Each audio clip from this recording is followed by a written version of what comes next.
Ginisang patatas at carrot para sa malinamnam na natira nating portion ng lamb. We'll add 2 cups of water and then pakuluin lang siya hanggang sa lumambot ang carrots and patatas. Ito na yung half portion ng lamb na treat ni Daddy Chef. So pre-cooked ko na siya at nasaute na siya sa onion and garlic.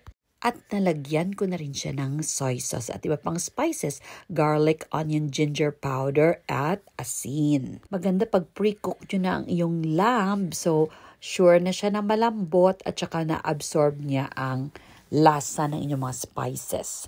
Pag malambot ang potatoes and carrots, ilagay na natin ang tomato sauce. Then let's add our lamb na pre-cook para ang kanyang sebo ay matunaw at para ma-incorporate siya sa tomato sauce. Pag kumulo na siya uli, isimmer lang natin ng 5 minutes at kailangan nasa medium heat ang inyong stove. Ilagay na din natin ang ating bell pepper. Maganda rin pag meron kayong green na bell pepper, mas maganda ang kulay niya. At ito, nahingi ako ng padrones ni Daddy Chef para may beauty din ang ating afritada. You know what? Masarap ang afritada na thick ang sauce.